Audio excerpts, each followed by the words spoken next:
पूर्णमदः पूर्णमिदं पूर्णात् पूर्णमुदच्यते पूर्णस्य पूर्णमादाय पूर्णमेवावशिष्यते।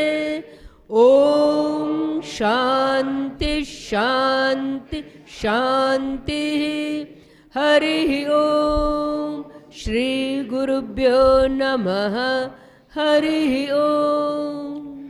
सपर्यगात् सपर्यगात् शुक्रम शुक्रम् अकायम अकायम् अव्रणम अव्रणम् अस्नाविरम अस्नाविरम् शुद्धम शुद्धम् अपापविद्धम अपापविद्धम् कविः कविः मनीषी मनीषी परिभूः परिभूः स्वयंभूः स्वयंभूः याथा तथ्यतः यथा तथ्यतः अर्थान् अर्थान् व्यवदान् व्यदधात् शाश्वतीभ्यः शाश्वतीभ्यः समाभ्यः।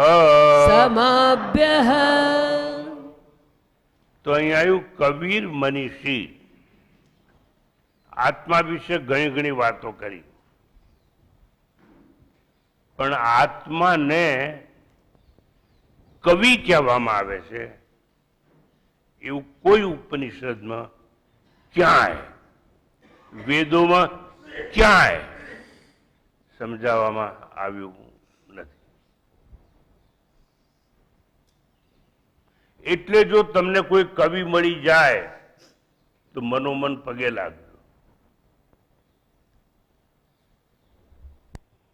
કવિ એ જ આત્મા છે ને આત્મા છે એ જ કવિ છે. તો આત્મા કવિ છે એવું કેમ કહ્યું? આત્મા કવિ છે કારણ કે ત્રિકાળ જ્ઞાની છે.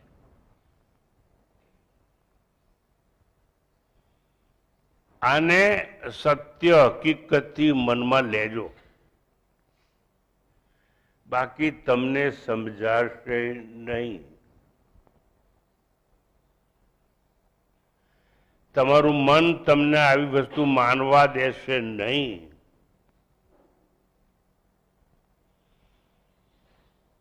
તમારો અહંકાર આ સત્યને સ્વીકારવા દેશે નહીં. માટે કહું છું,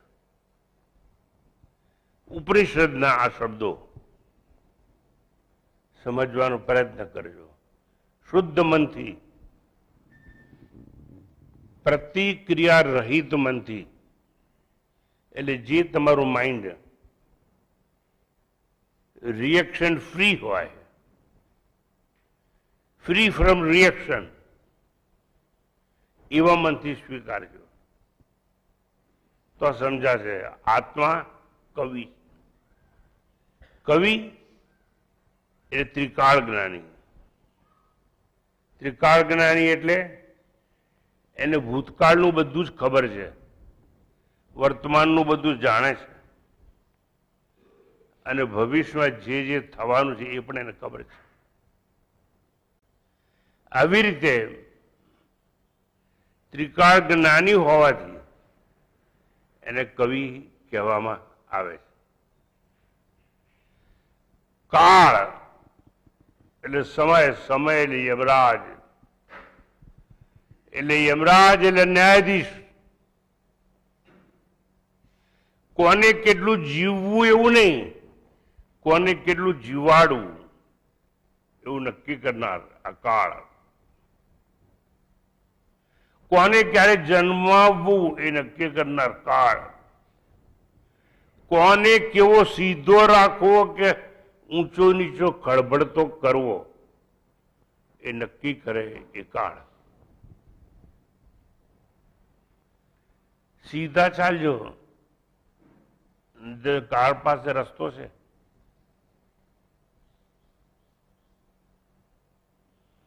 વેદોનું ઉપનિષદોનું માનજો, નહીતર કાળ પાસે રસ્તો છે. આવો કાળ અને એવા ત્રણેય કાળનો જે જ્ઞાની છે તે કાળ તો એક જ છે, પણ તમારી ઉંમર પ્રમાણે એને ત્રણ નામ આપવામાં આવે. તમારો જન્મ પહેલાનો ભૂતકાળ, તમારા જન્મથી મૃત્યુ સુધીનો વર્તમાન કાળ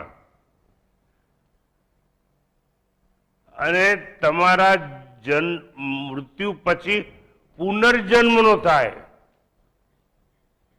એ ભવિષ્યકાળ. એ ત્રણેય જે જાણે છે એ કવિ છે. કાળાતીત છે, કાળનો પણ કાળ છે. ક્રાંતદર્શી છે, અર્થાત સૃષ્ટિ પૂર્વે હતું. ક્રાંતદર્શી કોને કહેવાય? સૃષ્ટિ પૂર્વે હતો, વર્તમાને છે અને પ્રલય પછી પણ રહેશે, એને ક્રાંતદર્શી કહેવાય.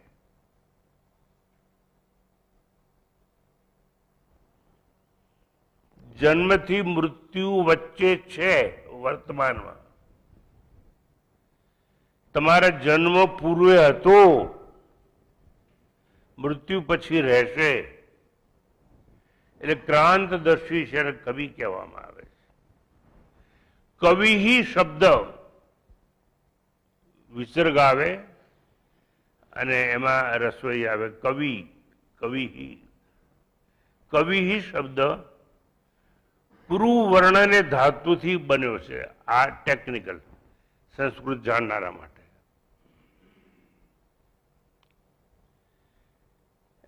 કવિ શબ્દ જે કંઈ થઈ ગયું છે, જે કંઈ થાય છે અને ભવિષ્યમાં થશે તે સર્વને જાણે છે, એટલે એને આત્મા કહેવામાં આવે. કારણ કે આત્મા જ સર્વનો સાક્ષી છે. એ ત્રણેય કાળમાં જે થાય છે એને જાણનારો છે. અને આત્મા સર્વનું અધિષ્ઠાન છે. નવા આગંતિક લોકો માટે કહી દઉં, અધિષ્ઠાન એટલે શું? જેના ઉપર આરોપ મુકાય એને અધિષ્ઠાન કહેવામાં આવે છે. દોરી પડી છે ને દોરી ઉપર અંધારામાં સાપ દેખાય, સાપને સુપર ઇમ્પોઝિશન, અને જે દોરી છે એને સબસ્ટ્રેટમ કહેવામાં આવે.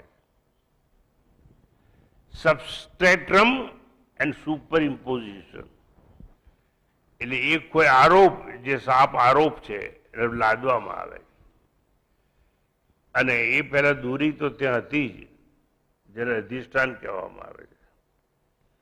તો ટૂંકમાં ભાવિમાં જે કંઈ થશે એ સર્વ આત્મારૂપી અધિષ્ઠાન ઉપર થાય છે. દોરી ઉપર સાપ દેખાય તો આ કોના ઉપર? દોરી ઉપર. પછી બેટરી મારી જતો રહ્યો, હા ક્યાંથી જતો રહ્યો? દોરી ઉપરથી જતો રહ્યો. અર્થાત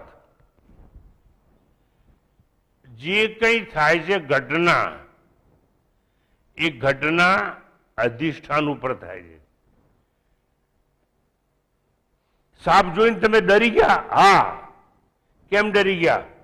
અધિષ્ઠાન ઉપર ડર ઉભો થયો. તમે નાસવાનું કાર્ય કર્યું? હા. કેમ? અધિષ્ઠાનને લીધે. તમે પાછા આવ્યા? હા. કેમ? અજ્ઞાનને દૂર કરવા માટે. પણ એ અજ્ઞાનને દૂર કરવા માટેનું કાર્ય છે અધિષ્ઠાન ઉપર થાય છે. અધિષ્ઠાન પરખાઈ ગયું? હા. ભ્રાંતિ રૂપે પરખાઈ ગયું, સત્ય રૂપે નહીં. પણ એટલું સમજાઈ ગયું કે દોરી હતી એટલે સાપ જન્મ્યો હતો. સાપ થોડી ક્ષણો રહ્યો હતો અને સાપ અદ્રશ્ય થઈ ગયો અને દોરી પાછી દેખાઈ ગઈ. એમ તમારો આત્મા અત્યારે તમે અજ્ઞાત છો. તમારા આત્મા ઉપર તમારું જીવન છે, તમારી પ્રવૃત્તિ છે, તમારો ભોગ છે, તમારું કર્તવ્ય છે, તમારું દુઃખ અને દર્દ છે. તમારી વેદનાઓ છે. પણ તમે તમારી તો નહીં, કોઈ પણ માણસ હોય દુઃખી હોય એની વેદના સમજ્યા છો? મારી સામે શું જુઓ છો? હું પૂછું છું, કોઈની વેદના સમજ્યા છો? ના. કેમ? વેદના સમજવા માટે આપણી પાસે સંવેદના હોવી જોઈએ. સંવેદના નથી જેના જીવનમાં, એને વેદના કદી સમજાતી.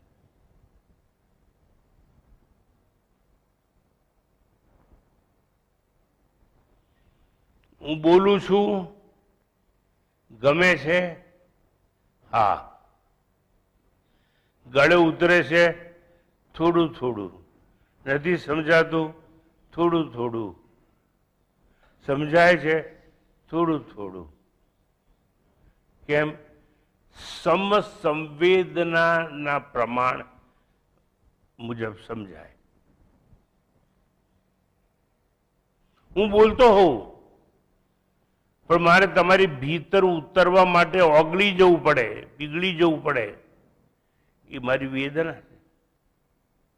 એ તમને ક્યારે સમજાશે? તમે સંવેદનશીલ હશો તો સમજાશે.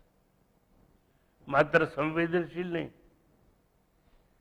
તમારામાં સંવેદના, એટલે હું જે અનુભવું છું એ જ સંવેદના તમારા અનુભવમાં આવતી હોય તો જ તમે મને સમજી શકો. તમને ક્યાં ખબર છે કે તમને સમજાવવા માટે મેં કહ્યું દર્દ બેઠું છે? એના માટે જોઈએ સંવેદના. એટલે ક્રાંતદર્શી છે એને કવિ કહેવામાં આવે છે. એની પાસે વેદનાને સમજવા માટેની સંવેદના છે. કવિ શબ્દ પૂરું વર્ણને ધાતુથી બન્યો છે. જે કંઈ થઈ ગયું છે, થાય છે, ભાવિમાં થશે, સર્વ આત્મા રૂપે અધિષ્ઠાનમાં છે. માટે એવા અધિષ્ઠાન આત્માને સર્વ દ્રષ્ટા કવિ કહેવામાં આવે છે. વન્સ અગેન આત્માને સર્વદ્રષ્ટા કવિ કહેવામાં આવે છે. કેમ? જે વસ્તુ તથ્યને યથાયોગ્ય વર્ણવે, જે વસ્તુ તથ્યને યથાયોગ્ય વર્ણવે, આગળ પાછળ કંઈ નહીં, પોતાનું કંઈ ઉમેરીને નહીં, વેદોમાં જે કંઈ કહ્યું છે એને બાદ બાકી કરીને નહીં, જે વસ્તુ તથ્યને યથાયોગ્ય વર્ણવે એ કવિ. આ સંસાર છે ને એ કાવ્ય છે. This entire universe of names and forms is nothing but a poetry. આ પોએટ્રીને સમજે કોણ? કોઈ પોઈટ હોય તો, જેને આપણે કવિ કહીએ. આ કવિ વસ્તુ તથ્યને યથાયોગ્ય વર્ણવે છે. આત્માથી કઈ અજ્ઞેય નથી, એટલે કવિથી કઈ અજાણ્યું નથી. આત્મા કવિ છે કારણ કે એનાથી કઈ અજાણ્યું નથી, બધું જ એને જાણેલું છે. કઈ બધું તમને કહેતો નથી એ, પણ એને બધું જાણેલું છે એટલે કવિ છે. આત્મા સૌની અંદર અંતર્યામી છે. અંદર તો ખરો, અંદર તો ઘણું બધું છે, હાર્ટ છે ને ફેફડા છે ને બધું એ છે, પણ અંદર રહી અને એ અંતર્યામી છે. અંદરનું બધું જ પરિભ્રમણ કરીને જાણે છે. એક માથાના વાળ ઉપર એક માખી બેઠી નથી હટાઈ, આંખમાં મોટરસાયકલ ચલાવતી આંખમાં કાંકરી પડી આંખ બંધ થઈ જાય. There is reaction. પણ એ રિએક્શન કરવાનો ઓર્ડર કોણ આપે છે?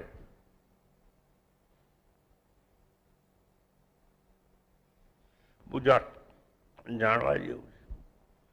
સાયન્સ સુધી વાત કરે છે, વેદાંત સુધી વાત કરે છે. આત્મા જ્ઞાતા છે માટે જાણે છે કે અહીં માખી બેઠી એ પહેલા તો હાથ આમ ઝાપટીને કાઢી નાખે. ક્યાંક મચ્છર કરડ્યો અને તરત જગ્યા ખબર પડી જાય. સાયન્સ એવું કહે છે કે આપણે મોટું મગજ, નાનું મગજ, થેલેમસ એન્ડ હાઇપોથેલેમસ, અને એની ઉપર એક એરિયા છે there is known as motor area. A motor એરિયામાં બધી નસો બધી નાની કનેક્ટેડ હોય, અંગૂઠાના પગ સુધી કનેક્ટેડ હોય, અને અંગૂઠો ઊંચો નીચો કરવા માટે એક નસ કામ કરતી હોય.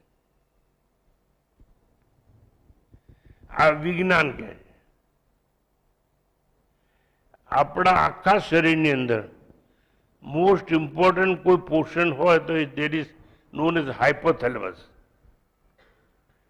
હાઇપોથેલેમસને ઇલેક્ટ્રોડ દ્વારા સ્ટિમ્યુલેટ કરવામાં આવે તો એમાં 6 મહિના ઊંઘી જ જાઓ કુંભકર્ણની જેમ. અને બીજું સ્લીપ સેન્ટર છે, એને પણ ઇલેક્ટ્રોડ દ્વારા સ્ટિમ્યુલેટ કરવામાં આવે તો 6 મહિના ઊંઘ ના આવે, જાગતા જ રહો. એવું અનેક સેન્ટર પડ્યા છે. હાઇપોથેલેમસ આટલું નાનું છે, એમાં આવા સેન્ટરો. આ બધાને અંતર્યામી થઈ અને કવિ જાણે છે. એટલે કવિ અંદર છે એટલું નહીં, અંતર્યામી. અંદર અને અંતર્યામી હોય એને કવિ કહેવામાં આવે. અને કવિ એટલે આત્મા, અથવા આત્મા છે એને કવિ તરીકે સંબોધન કરવામાં આવે છે. આ કવિ શબ્દ સામાન્ય રીતે પરિભાષામાં વપરાય છે તેવો અર્થ નથી. આત્મા જ સોપાધિક બ્રહ્મ છે. સોપાધિક એટલે ઉપાધિ વાળો બ્રહ્મ છે. આત્માને એક ઉપાધિ લગાડી દેવામાં માયા. માયા એટલે શું? જે નથી તે. યા સંસ્કૃતમાં યા એટલે શી, યા એટલે નથી, which is not in existence, એ માયા. હવે આ માયા એ ઉપાધિ છે, એ આત્માને જોડી દો તો ઈશ્વર બની જાય. કારણ કે ઈશ્વરને બધું સર્જન કરવું છે, માયા પાસે કરાવવું છે, અને ઈશ્વરને પોતાને અલિપ્ત રહેવું છે.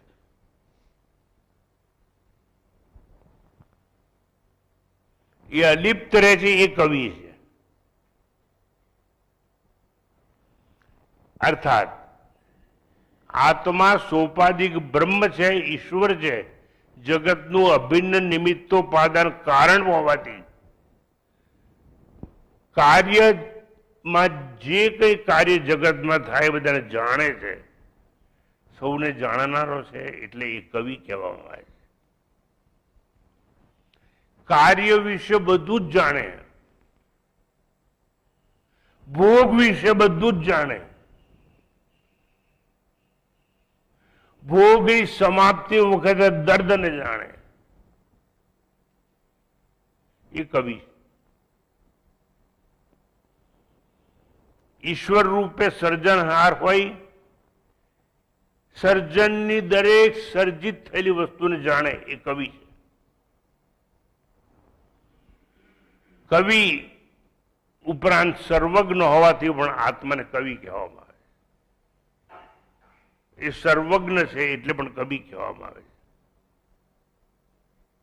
એટલે કવિને આત્મા કહેવામાં આવે છે એવું નહીં, આત્માને કવિ કહેવામાં આવે. કવિ એટલે શું? આખો સંસાર છે ને એક મહાકાવ્ય. ભલે કુસુમભાઈ ત્યાં બેસીને ભજન ગાતા હોય, પણ જેટલા જેટલા ભજનો જ્યાં જ્યાં ગવાતા છે, ગમે ત્યાં બેસીને પછી એક ડાળ ઉપર કોયલ ગાતી હોય, એ પણ એ છે. આપણે સમજી નથી શકતા. એ ટવકે છે એ કોઈને બોલાવવા માટે કે દર્દ છે માટે. અને જો કોઈને બોલાવવા માટે કહીએ ને તો પણ એ ઝૂરે છે, એ દર્દ છે. આપણે કોઈને બોલાવવા માટે રોઈએ, કોયલને રોતા નથી આવડતું, એને આંસુ નથી આવતા, પણ એ જ કોયલ એક ટવકો કરે એ આનંદનો હોય, બીજો ટવકો કરે એ રુદન છે કોઈને બોલાવવા માટેનું, એકલી પડી ગઈ છે માટે.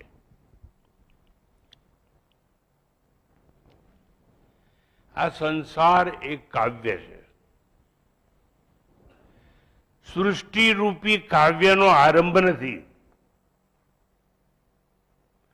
તમે જે કવિતા કે કાવ્ય લખો એનો શરૂઆત અને અંત હોય, આ સૃષ્ટિ રૂપી કાવ્ય છે, એની શરૂઆત પણ નથી અને અંત પણ નથી. સંસાર યાદ રાખજો, સંસાર અનષ્ટ કાવ્ય છે.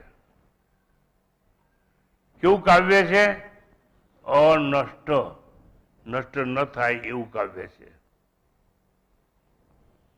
જેમાં નથી કઈ નૂતન, નથી કઈ પ્રાચીન જૂનું, નથી કઈ પ્રાચીન કે નથી કઈ અર્વાચીન. સંસાર રૂપી કાવ્યમાં nothing is new.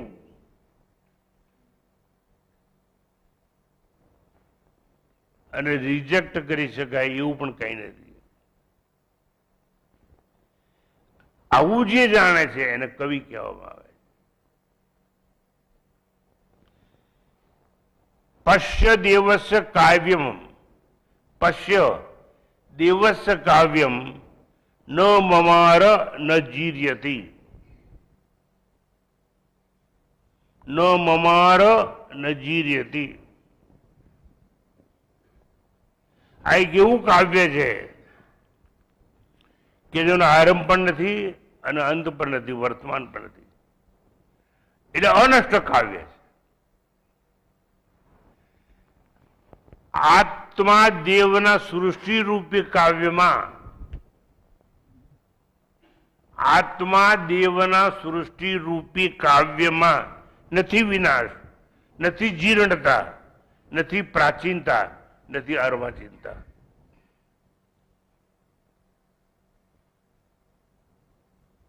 It is not old philosophy, neither it is latest, because it is greatest. અને ગ્રેટેસ્ટ હોય એ આત્મા હોય ને આત્મા હોય એ કવિ હોય.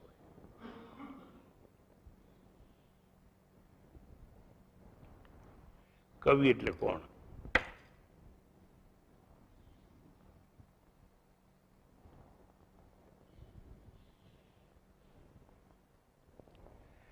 કવિ એટલે કોણ? કવિ એટલે જે પથ્થરની ભીતર જોઈ શકે અને સમયની પેલે પાર શું થાય છે એ જાણી શકે. સમયની પાર જાણી શકે અને પથ્થરની ભીતર જાણી શકે, એને કવિ કહેવામાં આવે. અને એવો કવિ મારો આત્મા છે. એવો કવિ મારો આત્મા છે. Which can perceive, which can see each and everything inside stone. એટલું જ નહીં, સમયની પાર જાણી શકે. એટલે ઇટ ઇઝ બિયોન્ડ ટાઈમ.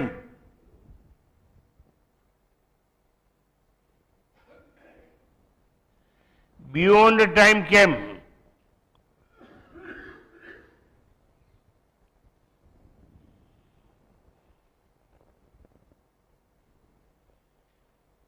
સૃષ્ટિનું સર્જન થયું તેને ખબર છે, પણ એ સર્જન છે ને એને સર્પવત માને છે. સાપ જન્મેલો, હા, પણ સાચો હતો ના. એવી રીતે સર્જનને જાણે છે, એટલે એ સર્જનનો કવિ છે.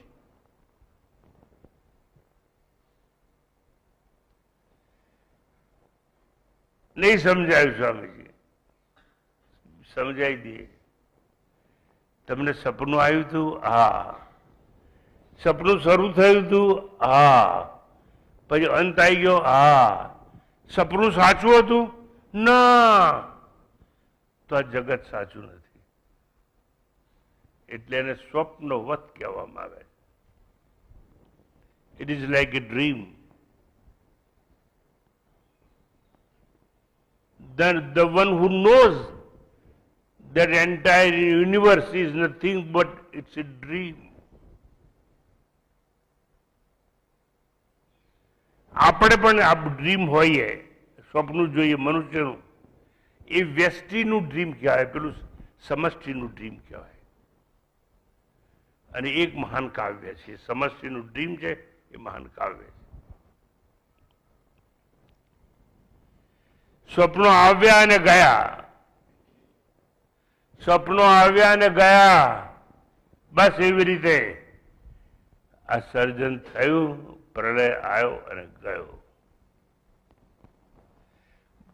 ભૂત ભવિષ્ય નું વર્તમાન ક્યારે આવ્યા અને ક્યારે ગયા, જો એની જાણ કોઈને હોય તેને કવિ કહેવામાં આવે છે. અને એ કવિ મારો આત્મા છે. એટલા જ માટે સંસારને અનષ્ટ કાવ્ય કહેવામાં આવે છે.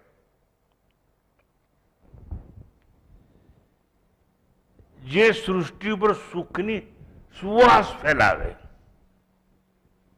સુખની સુવાસ ફેલાવે સૃષ્ટિ ઉપર, એને કવિ કહેવામાં આવે છે.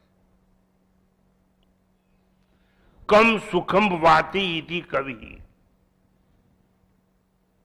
કમ સુખમ વાતી ઇતિ કવિ. મારો આત્મા દુઃખ કે દર્દની દુર્ગંધ દુર્ગંધને જોતો નથી. મારો આત્મા દુઃખ અને દર્દની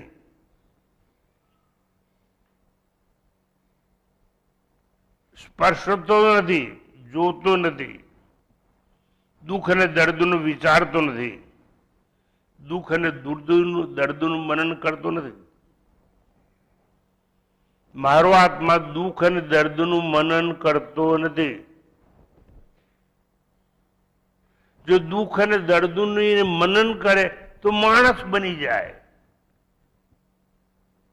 એના માટે દર્દ તો એની ડિક્શનરીમાં નામો નિશાન નથી. એવો આત્મા જેને કવિ કહેવામાં આવે. આત્મા કવિ છે.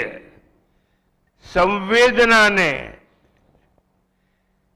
વેદનામાં પરિવર્તિત કરી, અથવા વેદનાને સંવેદનામાં પરિવર્તિત કરી અને સુખ માણે, એને કવિ કહેવામાં આવે. કારણ કે એના માટે સાક્ષી છે. બધું દર દુઃખ સાક્ષી છે. આત્મામાં કવિત્વની કલ્પના કરવી તે જ આત્માની દિવ્ય સ્તુતિ છે. તમને કોઈ એમ કહે ને કે આત્માની તમે સ્તુતિ કરો, તો એટલું જ કહેવાય કે આત્મા કવિ છે. આત્મામાં કવિત્વની કલ્પના કરવી એ આત્માની સ્તુતિ છે. સ્તુતિ જ માત્ર નહીં, સ્તુતિની પરાકાષ્ઠા છે.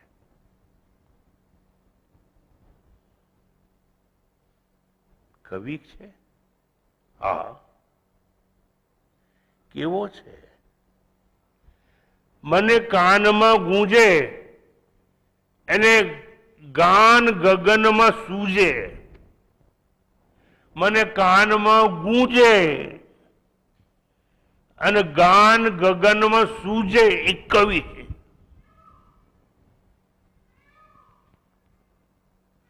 આ શબ્દો બહારથી નથી આવતા. કવિ જયારે કઈ લખતો હોય ત્યારે કાનમાં ગૂંજે છે ને અને ગાન ગગનમાં સૂજે છે. વર્તમાનને વિવેકથી વર્ણવે. વન્સ અગેન, વર્તમાનને વિવેકથી, that means power of discrimination to know real and unreal, એને વિવેક કહેવામાં આવે. તો વર્તમાનને વિવેકથી વર્ણવે. વાણીથી વર્તમાનને, once again, વાણીથી વર્તમાનને વીણા વગર વંદે. વીણા વગર વંદે. અને સમયને શબ્દ બાણે ચડાવી અક્ષરને વિધે, એનું નામ કવિ.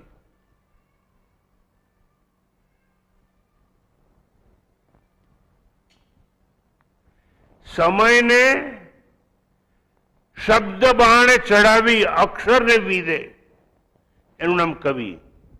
એ હકીકતને કાવ્યના હિંચ કે હિલોડે, હકીકતને કાવ્યના હિંચ કે હિલોડે અને પાષાણના શિલાલેખે માળા બનાવીને ફેરવે, એને કવિ કહેવામાં આવે. ભૂત ભાવિના ગર્ભે રહેલા, ભૂત ભાવિ ના ગર્ભે રહેલા ગર્ભિત રહસ્યોને, ભૂત ભાવિ સાંભળજો બરાબર, ભૂત ભાવિ ના ગર્ભે રહેલા ગર્ભિત રહસ્યોને, once again, ભૂત ભાવિ ના ગર્ભે રહેલા ગર્ભિત રહસ્યોને પ્રસૂતિની પીડા વગર પ્રગટ કરે, એનું નામ ક્રાંતદર્શી કવિ કહેવામાં આવે. એનું નામ ક્રાંતદર્શી કવિ કહેવામાં આવે.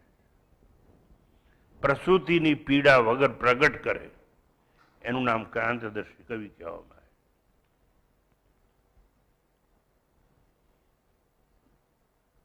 મારા દિવસોના દિવસો નીકળી જાય જો આનો વાર્તાલાપ હું ચાલુ રાખું તો.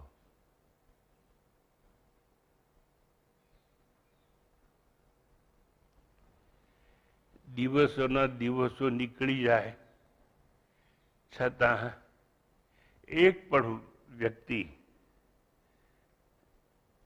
મારા દર્દને સમજે એવું મને ખ્યાલ નથી.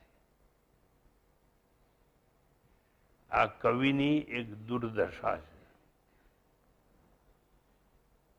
પ્રસૂતિની પીડા વગર એ પોતાના દર્દને કાવ્યમાં વર્ણવે. એના કાવ્યનો એકે એક શબ્દ છે ને એ પ્રસૂતિની પીડાનો અણસાર છે. પણ સમજવા માટે કોણ જોઈએ? સમસંવેદના વાળું સામે હૃદય જોઈએ.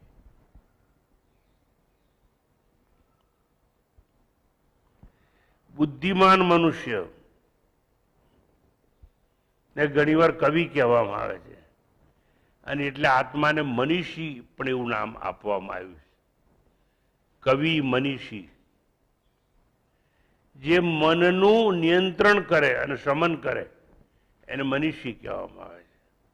મનને પ્રેરણા આપે, મનને મનન કરાવે, મનનો માલિક થઈ શાસન કરે.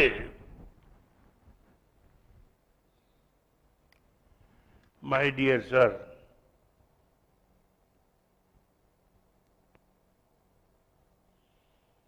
ખરાબ નહીં લગાડતા, પણ એક વસ્તુ મારે કહેવી છે. આપ સૌ તમારા મનના માલિક નથી, સ્લેવ છું. તમે આવું કામ કેમ કર્યું? મારા મને કહ્યું એટલે મેં કર્યું, અને મારા મને કહ્યું અને મેં કર્યું. That means I am slave of my mind.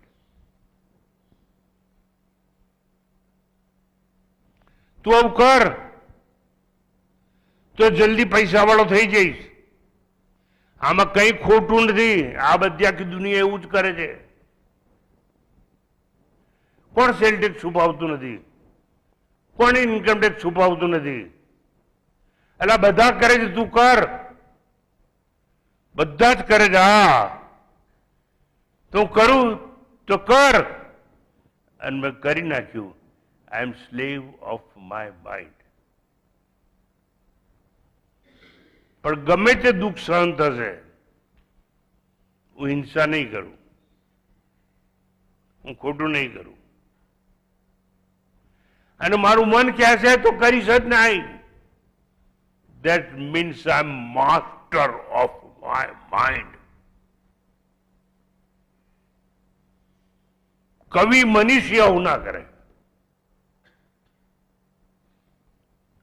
મનીષી એટલે કોણ? જ્ઞાની. કાર્ય ત્યાગી અને કારણને જાણે એ મનીષી કહેવાય. અનેકમાં એકને સૂત્રાર્થમાં જેમ જાણે. મણકા એને ગમે ખરા, પણ મણકા ગણે નહીં. એને કવિ મનીષી કહેવાય. ઓમ નમઃ શિવાય, ઓમ નમઃ શિવાય, ઓમ નમઃ શિવાય, ઓમ નમઃ. એક માળા થઈ. ઓમ નમઃ શિવાય, ઓમ નમઃ શિવાય, ઓમ નમઃ. આ બીજી માળા થઈ. મણકા ગમે પણ ગણે નહીં. એને કવિ કહેવામાં આવે. માત્ર કવિ નહીં, કવિ મનીષી કહેવામાં આવે. અનેકમાં એકને સૂત્રાર્થમાં જેમ જાણે. મણકા ગમે ખરા એને, પણ ગણે નહીં. સર્વમાં સર્વકાળે અસીમનું દર્શન કરે એને મનીષી કહેવામાં આવે. મનીષી એ આત્મા છે, એ કવિ છે. ભેદના અભેદ માણે, ભેદમાં અભેદ માણે.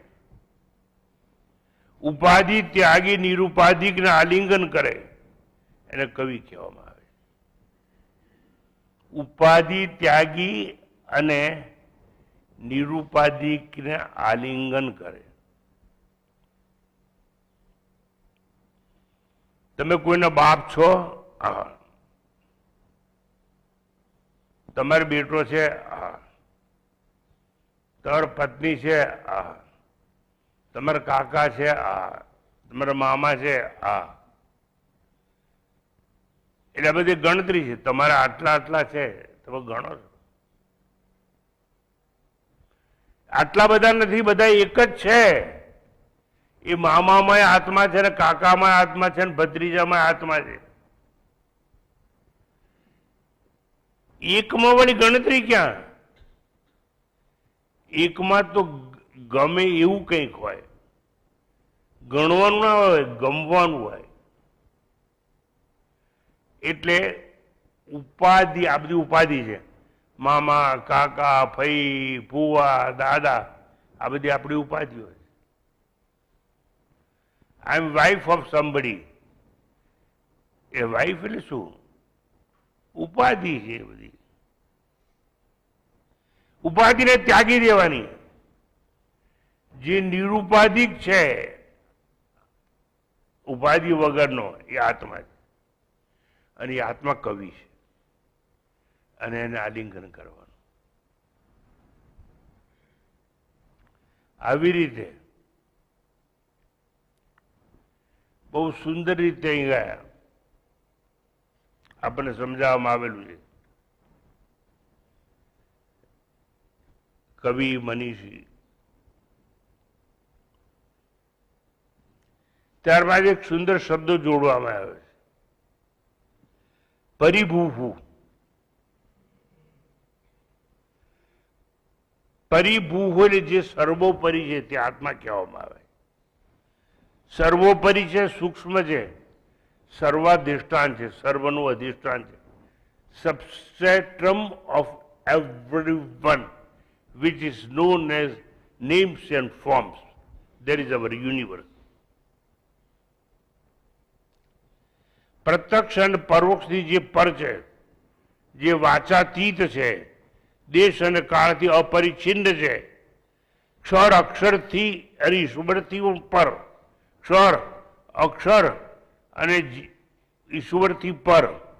ફરીથી એકવાર, ક્ષર શરીર, અક્ષર જીવાત્મા અને ઈશ્વર સર્વનો જે ઉદ્ધારક છે તે સર્જનાર છે તે, એનાથી પણ જે પર છે તે, કાર્ય કારણથી વિલક્ષણ છે તે, વિવર્ત કારણથી પર છે તે, ભાવ અને અભાવથી પર છે તે, ભાવાતીત છે તે,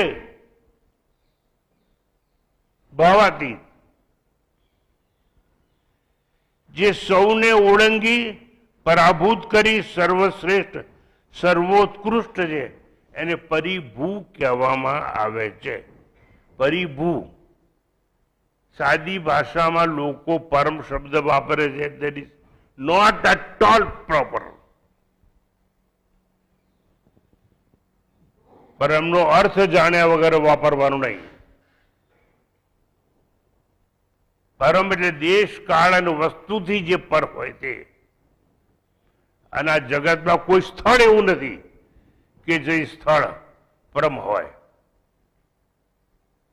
પરમ એટલે શું? Transcendental, which is free from time, space and object. That is transcendental. લોકોએ આવું ધ્યાન શરૂ કર્યું. મહર્ષિ મહેશ યોગીએ બહુ પૈસા કમાવા અમેરિકામાં. Transcendental meditation which is not possible. પણ શું કરીએ આપણા જગતમાં? આપણે કોને કહેવા જઈએ? અને ફોલોવરે બહુ હોય, કરોડો રૂપિયા હોય, અનેક બ્રાન્ચો હોય. ઉપનિષદ ભણવા જોઈએ એના માટે, સત્ય સમજવા માટે. તો એટલા માટે આ પરિભૂ એટલે સ્વયંભૂ. સ્વયંભૂ એટલે શું? જેનું અસ્તિત્વ અન્યના આધાર નથી. આત્મા પરાવલંબી નથી, આત્મા સાપેક્ષ નથી. એટલે આત્મા is not relative, but not relative પણ કેવો છે? Absolute reality.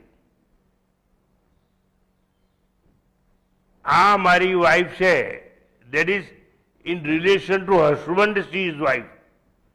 જેને કહેવાય ઇન રિલેશન ટુ, એવું જ્યારે આપણે કહીએ ત્યારે એ સાપેક્ષ થઈ જાય. હું 14th ફ્લોર ઉપર રહું છું, એટલે 22 માળનું મકાન હોય, હું 14th ફ્લોર ઉપર કહું એટલે હું કહું હું ઊંચે છું, પણ 13ના ઉપર છું, પણ 15માં માળની હું નીચે છું. પણ એને શું કહેવાય? Relative reality. ઊંચે પણ છું અને નીચે પણ છું. આત્મા રિલેટિવ નથી, એબ્સોલ્યુટ રિયાલિટી.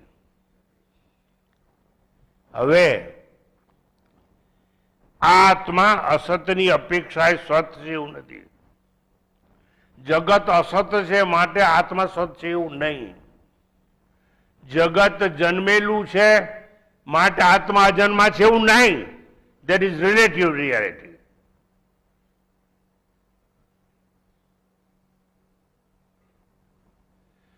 તું પાતળો છે માટે આ જાડો છે, દેટ ઇઝ રિલેટિવ રિયાલિટી. આ દર્દી છે માટે તું ડોક્ટર છે, દેટ ઇઝ રિલેટિવ રિયાલિટી. આત્મા એબ્સોલ્યુટ રિયાલિટી છે. આત્મા અસત અને સતની અપેક્ષાએ સત પણ નથી અને અસત પણ નથી. ત્રણેય કાળે અભાવ મુક્ત છે, માટે સત છે. એને નિરપેક્ષ કહેવામાં આવે છે. નિરપેક્ષ એટલે સ્વયંભૂ. આત્મા નિરપેક્ષ છે, સત્ય જેમ કારણની અપેક્ષાએ કોઈ કારણ કહેવાય, એક કાર્ય હોય અને એની અપેક્ષાએ કોઈ કારણ. ઘડો તો માટીની અપેક્ષાએ ઘડો છે. ઈંટ માટીની અપેક્ષા ઈંટ છે. એ અપેક્ષા આવે ને એ નહીં. સ્વયંભૂ છે આત્મા. એબ્સોલ્યુટ રિયાલિટી છે આત્મા. જેમ કારણની અપેક્ષાએ કોઈ કાર્ય કહેવાય એવું નહીં, પતિની અપેક્ષાએ મા કે પત્ની કહેવાય એવું નહીં, સુખની અપેક્ષાએ દુઃખ છે એવું નહીં. આ એક જ વસ્તુ શીખવા જેવી છે. હું દુઃખી છું. કેમ? અમે જ્યાં રહીએ છીએ ને ત્યાં બધા લોકોના મોટા મોટા મકાનો છે, પણ મારું ઝૂંપડું છે. એટલે પેલા મોટા મકાનોની અપેક્ષા મારું ઝૂંપડું છે, એટલે હું દુઃખી છું. પણ ધારો કે એમ વિચારો કે તમારા ઝૂંપડાની નીચે કીડીઓના દર છે, તેનાથી તો ઉપર છું. હવે તમે માનો કે ના માનો, એક સત્ય ઘટના તમને કહી દઉં. અત્યારે તો હું બંધ થઈ ગયો, હવે મારી ઉંમરને લીધે બહાર જતો નથી, પણ જેને તમે મહેમાન થવું, આખા જગતનો ફર્યો છું.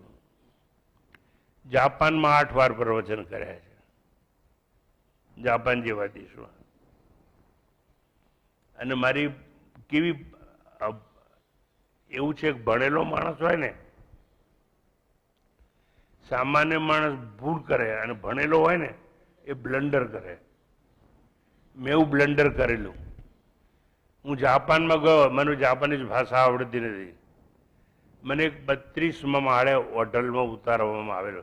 એ વખતે મરણ આશ્રમ નહોતો, હું હિમાલયમાં 20 વર્ષ રહેતો હતો, ત્યાં હતો.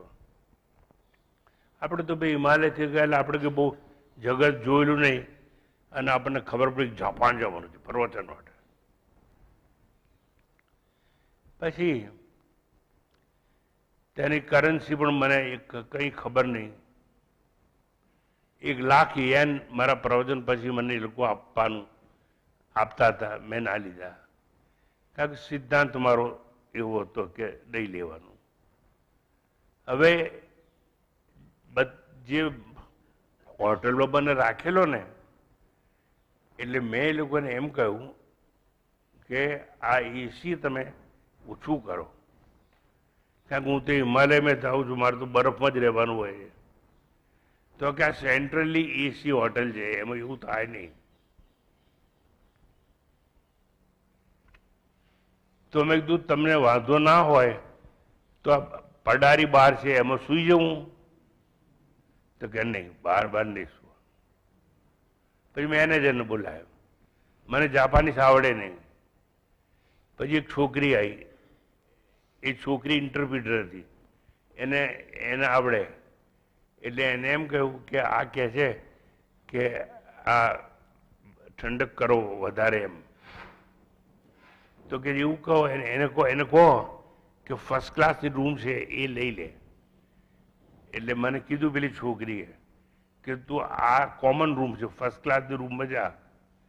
મેં કીધું ફર્સ્ટ ક્લાસની રૂમમાં તો જવું, પણ આઈ હેવ નો મની.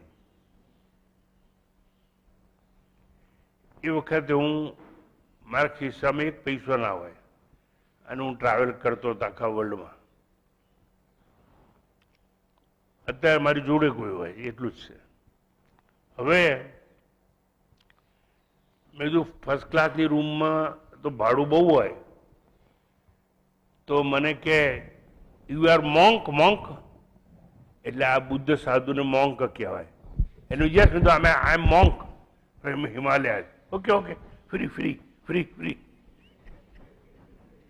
4 વાર એને ફ્રી કીધું, તારું સમજો 1 વાર. એટલે કે તારી પાસે વધારે પૈસા લઈશું નહીં. પછી જે મારો હોસ્ટ હતા, જેણે મને બોલાયા હતા, એ કોબેમાં રહે. કોબે એટલે એક એવું સેન્ટર જાપાનનું કે જ્યાં પેલા કલ્ચરલ મોતીનો મોટો વેપાર થતો હતો.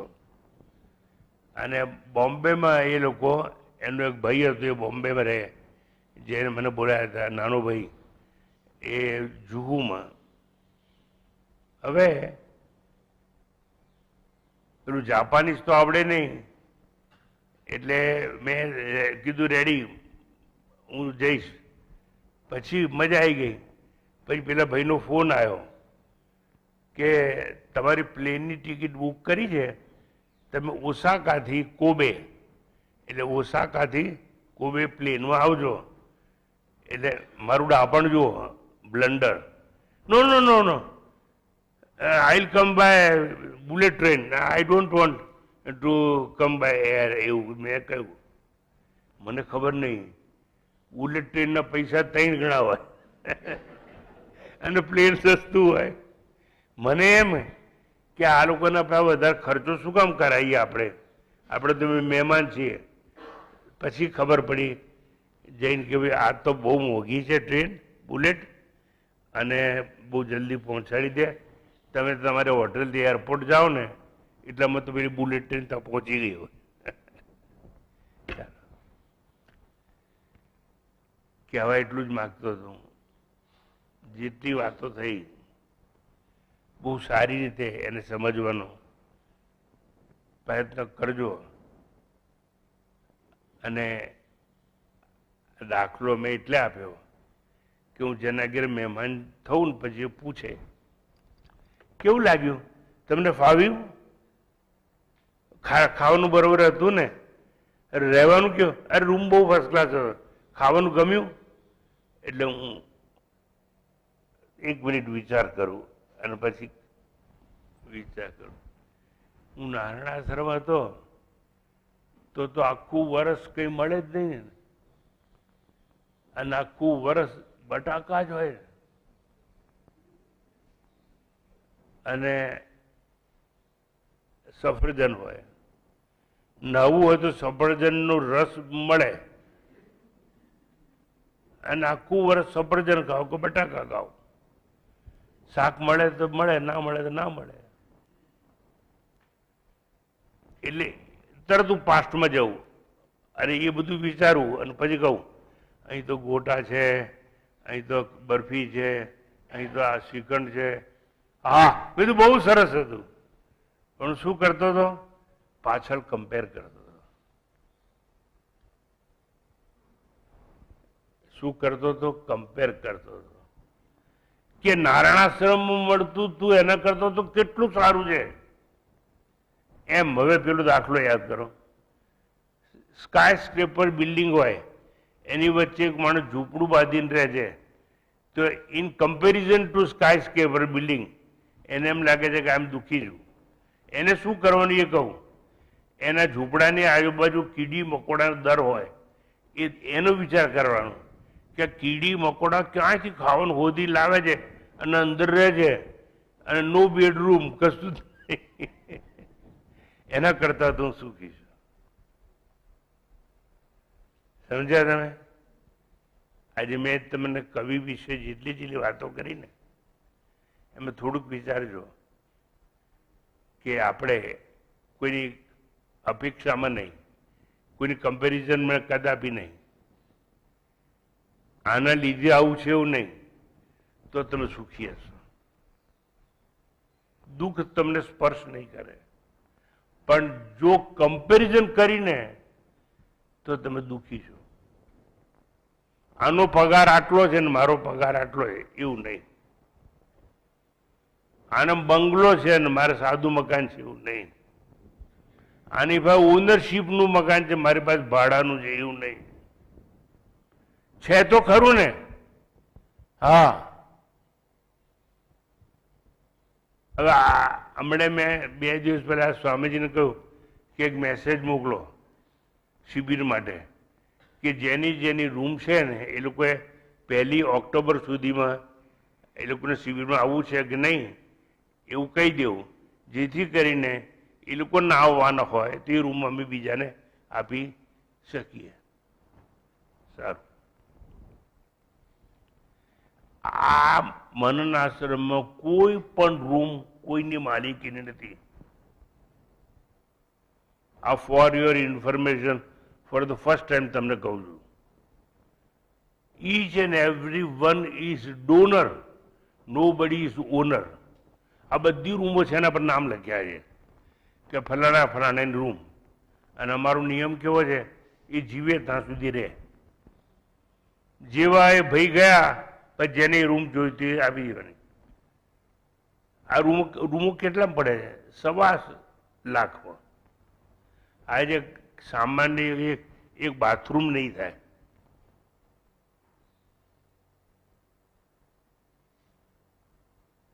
આજે 4 રૂમનો બંગલો છે, 4 રૂમ છે, ઇન્ડિપેન્ડન્ટ.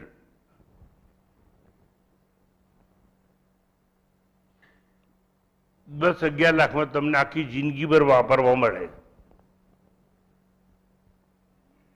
અને આ 4 રૂમના હું મકાન લેવા જાઉં તો કરોડમાં આવે. હું કહેવા તમને સમજો શું માગું છું એમ.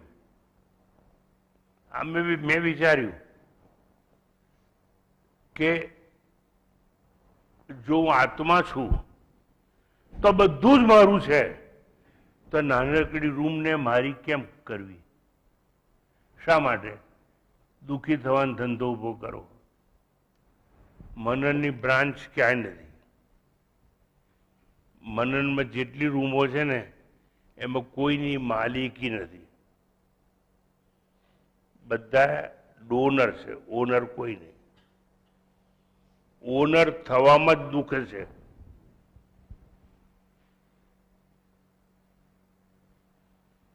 બેન, તમારી પાસે થોડાક દાગીના હોય ને તો બધાની નજર હોય. વહુની, છોકરાની, વાઈફ હોય એની નજર હોય, બધાની નજર હોય કે આ સાસુ મરે ત્યારે આ બધા બંગડા હું લઈ લઉં. સારું. ના ના ના ના હો, અમારામાંથી કોઈ નહીં, અમારા ઘર તો બધું સંસ્કારી છે. સારું. હવે શું થાય? સંસ્કારી હોય એટલે બાજુમાં રિસેપ્શન હોય. બા એમ કે હું છે ને મને લોકરની ચાવી આપો, હું બધું પહેરી અને રિસેપ્શનમાં જઈશ અને પછી બધું જ કાઢીને પાછું લોકરમાં મૂકી દઈશ. એટલે વાપરવા તો મળશે ને મફતમાં. પણ જ્યારે પહેરીને લોકરમાંથી કાઢીને પહેરીને જઈશ ત્યારે કહીશ નહીં કે મારું નથી. આ અજ્ઞાનમાં પણ આપણને આ મારું છે એ સતાવે છે અને એ દુઃખનું કારણ છે. જો આ શરીર મારું નથી તો બીજું શું આપણું હોય?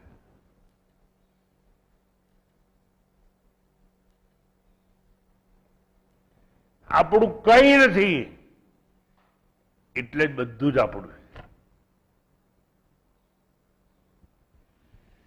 આપણું કઈ નથી માટે જ આ બધું આપણું છે. જો આપણે આત્મા છીએ તો આ બધું આપણા પર આરોપ છે અને આપણે જ આખી ધરતીના માલિક છે. આપણે કોણ છીએ? ધરણીધર છીએ. આજે આવું વિચારી અને જજો અને હંમેશા વિચારતા રહેજો, હું ધરણીધર છું, હું અધિષ્ઠાન છું. આ તો બધું મારા પર આરોપ છે. All names and forms are nothing but superimposition on me. I am substratum, not superimposition. હું આરોપ નથી, અધિષ્ઠાન છું. અને અધિષ્ઠાન છું એટલે જગતનું કારણ છું. અને કાર્યના લીધે કારણ છું એવું નહીં. હું ઇન્ડિપેન્ડન્ટ કારણ છું એટલે હું આત્મા છું. અને આત્મા છું એટલે હું કવિ છું. અને કવિ છું એટલે ત્રણે કાળને જાણું છું. આપ સૌ કવિ છો એ આપને ખબર નથી એટલે મેં જણાવવાનો પ્રયત્ન કર્યો કે આપ કવિ છો, જ્ઞાની છો, ત્રિકાળ દર્શી છો. મેં તમને તમારી ઓળખાણ આપી છે. તમે તમારી ઓળખાણ બીજાને આપી હશે. હું ડૉક્ટર છું, એન્જિનિયર છું, વેપારી છું, પણ તમે જુઠ્ઠું બોલ્યા છો. સાચી વસ્તુ એટલી જ છે કે તમે સર્વત્ર ફેલાયેલા છો, એક જ છો, બધાના છો, પણ સગા કોઈના નહીં. તમે બધાના છો પણ તમારું કોઈ નહીં. તમારી મિલકત અગાધ છે, પણ તમારી મિલકત છે ને સુપર ઇમ્પોઝિશન છે. એટલે તમારી જે મિલકત છે ને એ સ્વપ્નવત છે તમારી, કબૂલ તમારી, પણ સ્વપ્નવત છે, સાચી નથી. એટલે સપનાને જોઈ સુખી થવું તો થાવ. અંતે આત્મા કવિ છે એવી વાત કરી અને આત્મા સ્વયંભૂ છે એવી વાત કરી અને યાથા તથ્ય એ વાત આપણે આવતા રવિવારે કરીશું. પછી એક ભાગ છે ઈશાવાસ્ય ઉપનિષદનો પૂરો થશે અને બીજો શરૂ કરવામાં આવશે. મને ખૂબ ખૂબ આનંદ છે કે અઘરામાં અઘરી વસ્તુ હું એને સરળ કરી અને સમજાવવાનો પ્રયત્ન કરી રહ્યો છું. એમાં મને સંતોષ છે અને ધીરે ધીરે તમને સંતોષ થશે, એમાં કોઈ શંકા નથી. હરિઓમ તત્સત. શાંતિ. ઓમ પૂર્ણમદઃ પૂર્ણમિદં પૂર્ણાત પૂર્ણમુદચ્યતે પૂર્ણસ્ય પૂર્ણમાદાય પૂર્ણમેવાવશિષ્યતે. ઓમ શાંતિ શાંતિ શાંતિ. હરિ ઓમ. શ્રી ગુરુભ્યો નમઃ. હરિ ઓમ.